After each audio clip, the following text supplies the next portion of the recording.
우리에게 주신 하나님 말씀은 요한복음 9장 1절에서 7절입니다.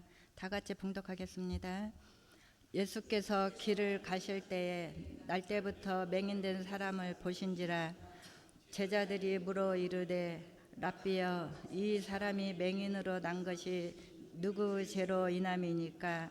자기이니까 그의 부모니까?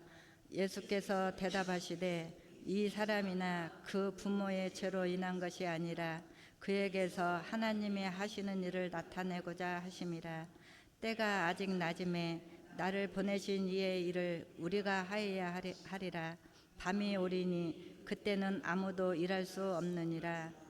내가 세상에 있는 동안에는 세상의 빛이로다. 이 말씀을 하시고 땅에 침을 뱉어 진흙을 이겨 그의 눈에 바르시고 이르시되 실로암 못에 가서 씻으라 하시니, 이으로 번역된 번역은 받았다는 뜻이라. 이에 가서 씻고 밝은 눈으로 왔더라. 아멘.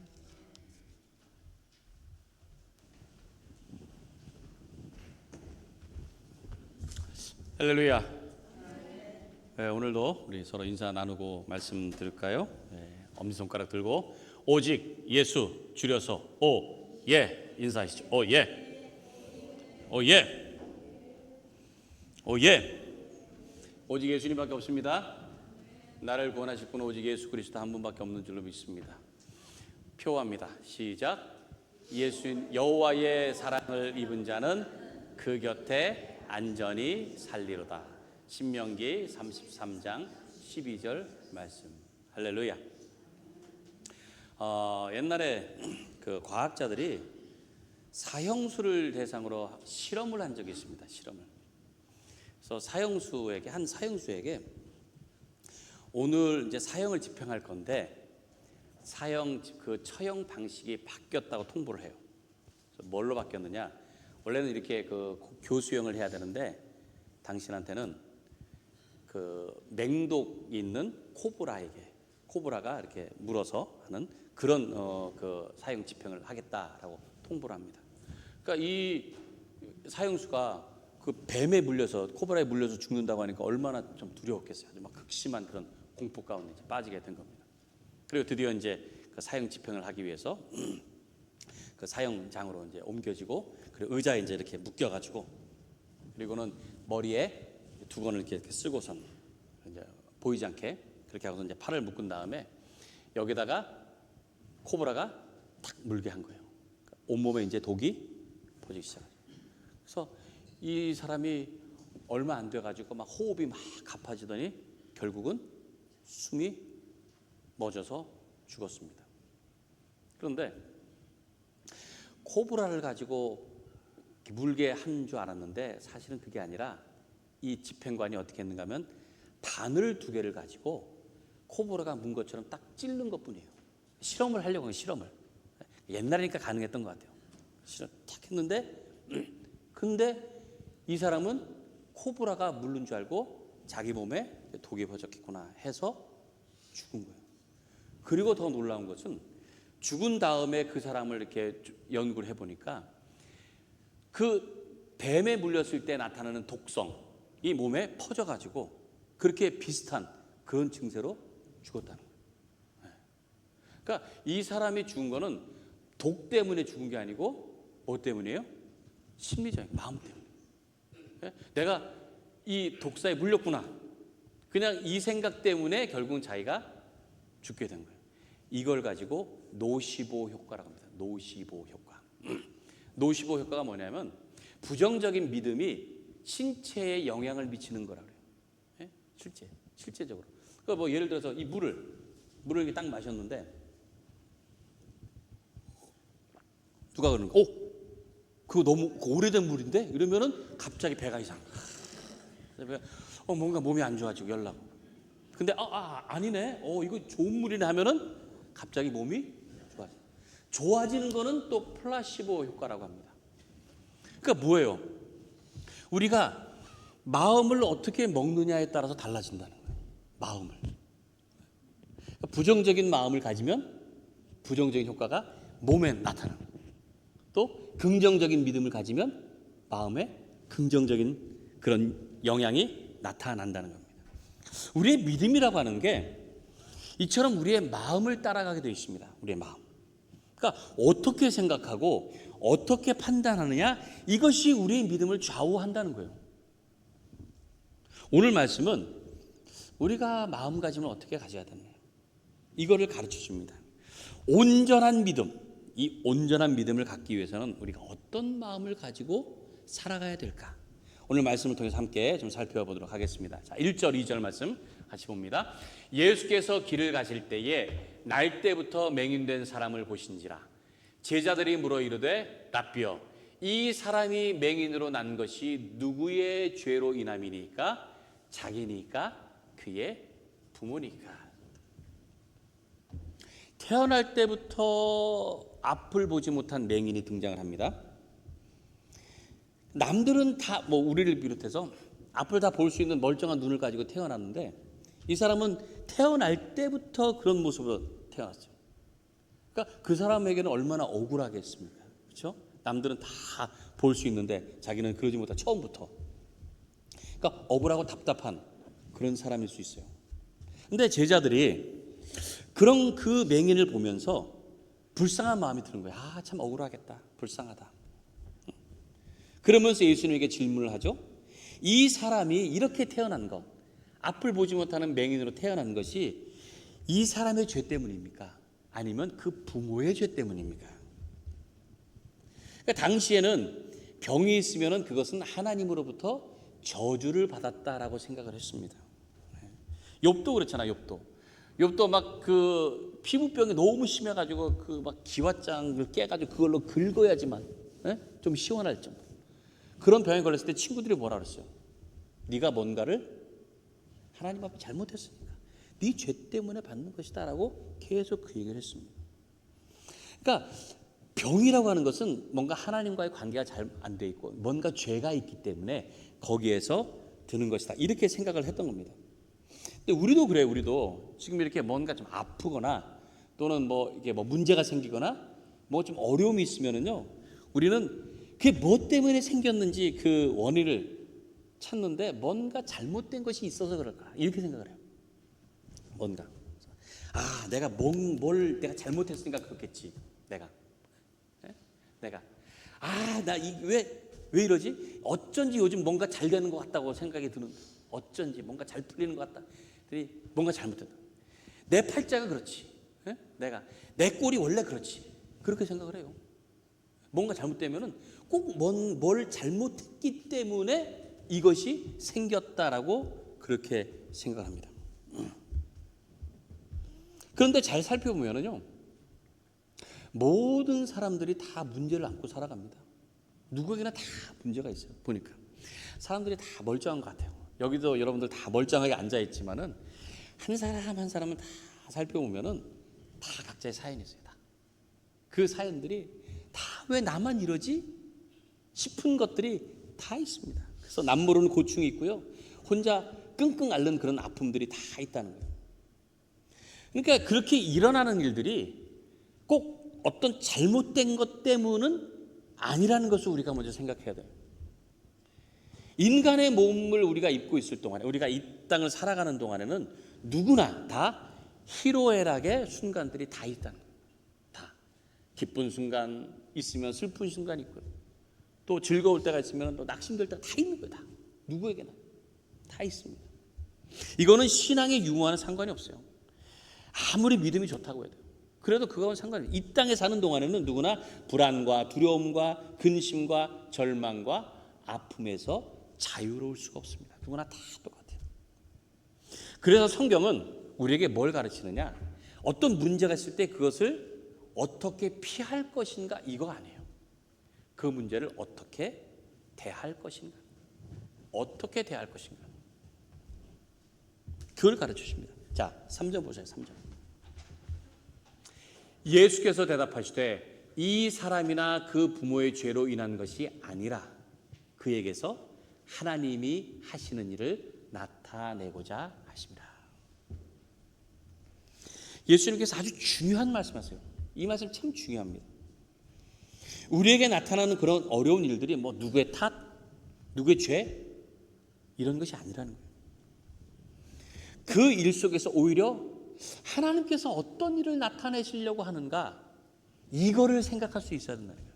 하나님께서 어떤 일을 하시려고 하시는가, 그거를 바라보라고 가르쳐 주십니다. 성경을 여러분 보세요. 성경은요, 모든 사람들이 다 문제를 안고 살아간다고 하는 것을 보여줘요. 모든 사람은 다. 믿음이 좋은 그런 믿음의 선조들이 많이 나오잖아요. 아브라함부터 해서 야곱, 이삭, 노아, 모세, 바울, 모든 선지자들이 다 봐요. 하나님을 정말 의지했습니다. 정말 믿음이 좋았어요. 근데 그들의 삶이 평탄했습니까? 그러지 않았어요. 오히려 더 힘들었어요, 보니까. 그러니까 그들이 하나님을 잘 믿었으니까 평탄하다, 성경은 그걸 가르쳐 주는 게 아니에요. 그들이 잘 믿음으로 어떻게 하나님이 하시는 일을 나타냈는가를 보여주는 게 성경입니다. 하나님 말씀.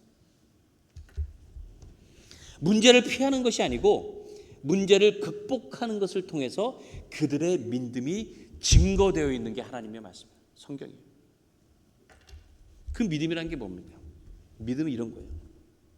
나에게는 피할 능력도, 감당할 능력도, 극복할 능력도 아무것도 없다고 인정하는 거예요. 그게 믿음입니다. 그리고 오직 하나님께서 이 모든 것을 주관하고 계심을 인정하는 것, 이것이 믿음인 것입니다. 예수님께서 지금 날 때부터 맹인으로 태어난 이 사람을 통해서 하나님께서 어떻게 일하고 계시는가, 그걸 보여주세요. 자, 4절 5절 말씀 볼까요? 4절 5절. 때가 아직 낮음에 나를 보내신 이의 일을 우리가 하여야 하리라. 밤이 오리니 그때는 아무도 일할 수 없느니라. 내가 세상에 있는 동안에는 세상의 빛이로라. 자, 예수님께서 이 말씀하세요. 왜 이 말씀하셨나? 하나님의 일을 나타내고자 하심이라고 하신 다음에 자신을 뭐라고 말씀하세요? 세상의 빛이라고 말씀해요. 세상의 빛이다. 요한복음의 1장에 처음 시작하면서 그 말씀하시죠. 거기 보면은 빛에 대해서 말씀을 시작해요. 빛. 태초에 빛이 있었어요. 근데 참빛이 참빛으로 세상에 오신 그 예수님, 세상은 그 빛을 알지 못했다라고 그렇게 기록이 되어 있습니다. 그러니까 우리가 겪는 많은 이런 문제들, 어려움, 이런 것들은요, 어찌 보면 빛과는 반대되는 어둠의 결과라고 할 수 있다는 거예요. 원래 세상이 어땠습니까? 혼돈과 공허와 흑암 가운데 있었어요. 그런 세상이었습니다. 근데 하나님께서 빛이 있으라 라고 하신 다음에 빛이 있었어요. 그랬더니 빛과 어둠이 나눠졌다 그랬습니다. 하나님께서 빛과 어둠을 나누셨다. 우리가 생각할 때는 빛을 만드셨으면 어둠은 없어야 되는데 하나님께서 어떻게 하셨어요? 빛과 어둠을 나누셔서 어둠이 있게 하셨다는 거예요. 어둠이 그냥 있도록. 어둠. 예수님께서 빛으로 오셨지만은 세상이 알지 못하는 것은 빛이 아닌 그 남겨둔 어둠에 있었기 때문에 깨닫지 못한 거예요. 즉 우리가 어둠에 있게 되면은요, 빛 대신 주님을 경험할 수가 없습니다. 근데 하나님께서 빛과 어둠을 두신 거예요. 왜? 빛이라는 것이 얼마나 귀한 것인지, 얼마나 소중한 것인지를 어둠이 알도록 하신, 바로 그거예요. 밤에는 아무것도 일할 수 없지만 예수님께서 세상에 빛으로 오셨기 때문에 빛 가운데서 일할 수 있다는 말씀을 하고 있는 거예요. 다시 말해서 하늘의 빛이 우리에게 오셔서 비춰주시기 때문에 우리가 빛을 발할 수 있게 되는 줄로 믿습니다. 예수님께서 빛의 근원이 되신다는 말씀입니다. 빛의 근원. 1919년, 그러니까 꽤 오래됐죠. 꽤 오래된 그 1919년에 프랑스 파리에서 이 세계 평화 회담이라는 것이 열렸습니다. 근데 이제 전 세계 이제 사람들이 이제 모이잖아요. 근데 그때 이제 중동 지역, 사막지대, 거기에서 이제 대표로 온 그런 그 대표 아랍 사람들이 있었습니다. 이제 그 평화 회담을 하니까 호텔에서 이제 머물렀을 거 아니에요. 호텔에서. 근데 이 사람들이 이제 파리까지 와가지고는 거기에서 가장 인상적인 것이 어디겠습니까? 그들이. 우리가 파리 가면 뭐 봐요? 에펠탑, 또 뭐 루브르 박물관 이런 데 보잖아요. 근데는 가지도 않더래요. 이 사람들이 어디만 있었느냐? 호텔만 있었어요. 호텔. 그 호텔 중에서도 욕조. 물을 가득 채워놓고 맨날 목욕하는 거예요. 왜? 사막지대에서 왔으니까 거긴 물이 귀하잖아요. 그러니까 호텔에 와서 보니까 이 물, 이게 뭐 에펠탑, 박물관 다 필요 없는 거예요. 거기서 그냥 거기 머무르는 동안에 그냥 회의만 끝나면 와가지고 목욕만 하는 거예요. 물. 너무 좋은 거예요. 너무. 회담이 다 끝났어요. 이제 집에 돌아가야 되잖아요. 근데 가이드가 기다리는데 이 사람들이 안 내려오는 거예요. 호텔에서. 그래서 왜 그런가 올라가 보니까 수도꼭지를 이렇게 막 이렇게 빼려고 하고 있더래요. 수도꼭지를. 왜 그러느냐? 여기서 물이 이렇게 나오는데 요것만 가져가면, 예? 그 사막지에 가서도 거기서 물이 콸콸콸 나올 거 아니냐 이렇게 생각해요. 여러분들 수도꼭지에서 물이 나옵니까? 그게 아니잖아요. 그건 단지 현상일 뿐이에요. 뭐가 있어야 돼요? 물이 나오는 그 수원지가 있어야 되는 거예요. 거기서 수도를 통해서 나오는 거잖아요. 물. 네? 그럼 보세요. 이 전등이 이렇게 있지만은 이게 스위치 갖고 작동을 하잖아요. 그러면 스위치에서 불이 나오는 거예요? 이 전기가 나오는 거예요? 아니에요. 스위치는 아무것도 아닙니다. 원래 여기 전기가 공급되는 것이 있기 때문에 이 등이 나오는 거예요. 근데 우리는 수도꼭지에서 물이 나온다고 생각을 해요. 얼마나 어리석습니까? 스위치에서 불이 켜진다고 생각을 해요. 얼마나 바보 같습니까? 나는 세상의 빛이라고 말씀하신 것, 이거는 하늘로부터 오는 그 빛이 있어야 세상을 밝힐 수 있다는 원리를 말씀하고 계시는 거예요. 그 근원이 있다고 하는 거예요. 근원. 자, 이어서 다음 구절을 보면 더 확실히 알 수가 있습니다. 자, 볼까요? 6절, 7절 우리 같이 읽습니다. 시작. 이 말씀을 하시고 땅에 침을 뱉어 진흙을 이겨 그의 눈에 바르시고 이르시되 실로암 못에 가서 씻으라 하시니, 실로암은 번역하면 보냄을 받았다는 뜻이라. 이에 가서 씻고 밝은 눈으로 왔더라. 실로암이 무슨 뜻이라고요? 보냄을 받았다. 보냄을 받았다. 이 구약 시대 그 히스기야 왕이 다스리던 때에 만들어진 셈이 실로암입니다. 당시에 이 아수르가 이제 강대국이었는데 아수르가 유다를 침공했어요. 그래서 침공하려고 예루살렘 성을 이렇게 포위를 했습니다. 예루살렘 성을. 근데 그 예루살렘 성이 이렇게 높은 지대에 있습니다. 높은 지대. 가보신 분들은 아시겠지만 높은 지대였어요. 높은 지대. 그래서 적들이 쉽게 공격을 못합니다. 그런데 이 아수르의 사네립 왕, 아수르 왕이 그거를 알고선 거기를 포위를 했는데 그 높은 곳에 가장 치명적인 약점이 있는 것을 알고서 포위를 한 거예요. 그게 뭐냐면 높은 지대에 있다 보니까 물이 없어요. 그래서 그 성 바로 그 근처에 기혼샘이라는 곳이 있습니다. 거기서 물을 길러다가 이렇게 썼어요. 그 성에. 그러니까 그건 성 밖에 있었어요. 성 밖에. 그러니까 성을 포위를 하고 나면은 언젠가는 물이 떨어지면은 어떻게 돼요? 죽을 수밖에 없잖아요. 항복할 수밖에 없잖아요. 그걸 노린 겁니다. 그걸 노려가지고 아수르 군대를 그 성 주에다가 포위를 시킨 거예요. 그런데 히스기야 왕이 하나님께서 주신 지혜로 그 전에 이미 대책을 세워놨어요.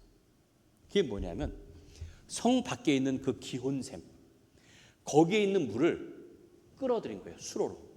지하에 땅을 파가지고 끌어들여서 안쪽에다가 물을 이렇게 나올 수 있도록 한 게 그게 바로 실로암 못입니다. 그리고는 그 기온샘을 막아버렸어요. 그러니까 이 안에 있어도 물 걱정은 없게 된 겁니다. 그래서 성 안에 만들어진 게 바로 실로암이에요. 제가 좀 이해를 돕기 위해서 제가 그림을 잠깐 가져왔습니다. 그림. 그러니까 당시에 이렇게 예루살렘 성이 이제 이런 식으로 돼 있는데 여기 보면 기온샘이라는 게 밖에 있었습니다. 밖에. 그래서 원래는 물이 이제 이렇게 흐르는 이런 거였는데 이거를 저 이제 땅 안으로 이렇게 해가지고 이 길이가 한 550m 정도 된다고 그래요. 이걸 땅을 파가지고 실로암 못에 이렇게 물이 올 수 있도록 그렇게 했다고 합니다. 그래서 밖에서부터 물을 끌어들인 거예요. 물을 끌어들인 거예요. 그러니까 성 안에는 원래 물이 없었는데 밖에 있는 물이 보냄을 받았다는 뜻입니다. 그래서 밖에서부터 이렇게 끌어온 보냄을 받았다라는 뜻이 실로암, 그 뜻이 거기에 담겨 있는 거예요. 유튜브에서요 실로암이라고 한번 쳐보면요 제일 먼저 뜨는 게 뭐냐면 됐습니다. 제일 먼저 뜨는 게 뭐냐면은 논산훈련소에서 실로암 노래 그 떼창이라고 그래. 떼창 그게 제일 먼저 떠요. 오 대단합니다. 그럼 한번 유튜브에서 한번 실로암만 쳐보세요. 그러면 그게 제일 먼저 떠요. 그게 논산훈련소에서. 저 때는 안 그랬어요. 저 때는. 근데 뭐 이제 90년대 뭐 때인가 그때부터 이제 그걸 시작했는데 논산훈련소에 있는 교회 있잖아요. 교회. 이제 훈련병들이 있으니까 훈련병들이 이제 일주일에 그 주말에는 이제 종교 행사들을 갑니다. 가는데 이제 교회에서는 초코파이를 줘요. 초코파이. 그러니까 저 때도 그랬어요. 저 때. 그러니까 초코파이를 먹고 싶고 그러면 또 그 다음에는 이제 이쪽 이제 불교 쪽에서는 또 뭐 좋은 거 있다면 또 다 글로 몰려가고 이제 막 이래요. 이제 더 어디가 더 메뉴가 좋은지에 따라서 막 왔다 갔다 한다고 그래요. 근데 이제 저 때는 없었는데 이때부터 그 실로암 노래가 이 훈련소 교회에서 갑자기 뜨기 시작. 그러니까는 초코파이보다도 이것 때문에 교회를 많이 온 거예요. 다 와가지고 하는데 노래를 부르는데요. 한번 보세요. 대단해요. 어두운 밤에 캄캄한 밤에 그러잖아요. 그 멜로디를 따라서 군인들이 다 막 어두운 밤에 캄캄한 밤 중간에 그러면서 또 각계전투 막 그래요. 각계전투. 가사하고 상관도 없지만 각계전투가 뭐예요? 이제 훈련 과정 중에 이렇게 이제 훈련하는 거예요. 고지를 점령하기 위해서만 하는 훈련하는. 그걸 막 그거 같이 넣으면서 각계전투 뭐 하는데요. 와 대단해요. 그 거기에 다 맞춰가지고 막 다 일어나가지고 막 하는데, 근데 거기 댓글을 보니까 그 옛날 생각이 난다는 거예요. 다들 자기는 뭐 언제 입대했었는데 그때 또 대단했다, 그때 대단했다. 근데 대부분이 기독교인이 아니에요. 나는 기독교인이 아니었는데 그때 그거를 지금도 이렇게 막 생각이 나는데 훈련을 받으면서도 머릿속에서 그 멜로디가 계속 막 힘들어도 어두운 밤에 상kam한 밤에 각계전투 그에 힘을 얻었다는 거예요. 힘을. 그래서 훈련이 힘들었는데도 그 노래가 생각나면 힘이 나가지고 그게 실로암 효과입니다. 그게 실로암 효과. 네? 그렇게 했다는 그런 글들이 많더라고요. 보냄을 받은 은혜라고 하는 거, 이게 실로암입니다. 실로암. 하늘의 은혜가 이 땅에 임하게 된 것이 성 밖의 물이 성 안으로 들어온 것 같은 이치라. 물이 없는 성 안에서 물을 얻을 수 있는 것, 이것이 마치 의가 없는 세상에서 하나님의 의를, 그 은혜를 맛보게 되었다고 하는 것, 이거를 깨닫는 여러분들 되시기 바랍니다. 예수님께서 이처럼 물의 근원이 되시기 때문에 메마르고 갈증 속에 죽어가는 우리에게 보냄을 받은 자로 오신, 그래서 우리에게 생명을 주시고 풍성한 은혜를 누리게 하신 것입니다. 우리는 이 하늘로부터 온 이 은혜, 이거를 따라서 날마다 삶을 살아가는 그런 사람들이에요. 잠시라도 그 은혜를 공급받지 못하면요, 우리의 삶은 메마르고 연약해질 수밖에 없어요. 식물이 땅속 깊은 곳에서부터 영양분을 이렇게 받아서 살아가는 것처럼요, 우리는 날마다 하늘로부터, 우리의 뿌리는 어디에 있습니까? 땅에 있는 게 아니고 하늘에 있는 거예요. 하늘로부터 그 영양분을 받아야 돼요. 그 보냄을 받은 영양분, 그것이 있어야 우리가 믿음 가지고 살아갈 수가 있는 겁니다. 하나님의 은혜는 하늘로부터 온다는 거예요. 빛의 근원이 되시는 예수님을 내 안에 모셔야 빛이 나는 것이고, 생명의 근원이신 예수님을 내 안에 모셔야 생수가 솟아나는 줄로 믿습니다. 우리 골로새서 3장 1절부터 4절 말씀 우리 같이 한번 읽도록 하겠습니다. 시작. 그러므로 여러분이 그리스도와 함께 다시 살리심을 받았으면 위에 있는 것을 찾으십시오. 거기는 그리스도께서 하나님의 오른편에 앉아 계시는 곳입니다. 여러분은 하늘에 있는 것을 생각하고 땅에 있는 것을 생각하지 마십시오. 이것은 여러분이 죽었고 여러분의 생명이 그리스도와 함께 하나님 안에 감추어져 있기 때문입니다. 우리의 생명이신 그리스도께서 나타나실 때에는 여러분도 그분과 함께 영광 가운데 나타나게 될 것입니다. 할렐루야. 나에게 어떤 문제가 닥쳤을 때에 그걸 가지고 아까 노시보 효과 말씀드렸잖아요. 뭔가 부정적인 것, 뭔가 안 좋은 이런 걸 가지고 내 생각으로 판단하고 단정할 필요가 없어요. 그 문제를 해결하시는 분은 어디 계세요? 위에 계세요. 그 능력의 주님이 계신 하늘을 바라봐야 될 줄로 믿습니다. 모든 도움과 능력과 은혜가 하늘로부터 온다는, 나에게는 아무것도 없지만 하늘로부터 오는 그 은혜로 말미암아 내가 살게 되는 것임을 믿으시기 바랍니다. 확실한 이런 믿음을 가지고 늘 위를 바라보시고 하나님의 도우심을 따라서 완전하고 그리고 안전한 그런 삶을 살아가시기를 주님의 이름으로 간절히 축원합니다. 우리 이 시간에 함께 우리 찬양하고 기도합니다.